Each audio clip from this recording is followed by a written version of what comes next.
Chun an táirthóir céimna a chruthú táim chun tionscadal mécód nua a oscailt agus fáil réig leis an loch forever. Níl muid chun úsáid bhaint sin ach táim chun rud éigen na chuirsta bhlach an start, táim chun athróga chruthú. Bun muid úsáid as athróga a glór chun ól sa déadach athrútheachtar is tóráil. An seos céimna atá gist ach déadach an scór ag gluthe bheith gist mar hampla. Nuair thosnaín an chlár, testíú na céimna a chur ag náid. An sin táid géirí go dálach rud aigen nu chruthmid an microbit agus déanaid sin a buint úsáide as an chur méidir luascéirithe ar an microbit. Sna blocna input, aimsigh an bloc an shake agus taring trasna é. Táid chun luach na hathróga céimna a athrú faoi héan gachóir chruthmid an microbit. Mar sin mar hanging trasna an bloc change steps by 1 agus mar chur an bloc eile chun an iwwer sinna haspáint ar an taspáintas LED behearcamach se le feiscint ar an saolóir.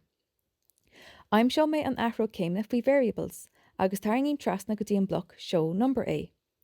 Inis san an saolóir nuair chlicálam shake behearcamhheicimid an iwwer ag ardú gach uair. Agus sin é. Is féidir le de chód a astrú go dtí de microbit inis, é a chuir le de bhróg agus trílehaint as. Tá go leor bailí le fios a chur leis. Déad a knappa a chur leis chun na céimna a churráis ag náid agus déad a dhéanamh níos ígere. Féach ar thionscadal áirithóirí céimna eile ar thiomh idirlín microbit.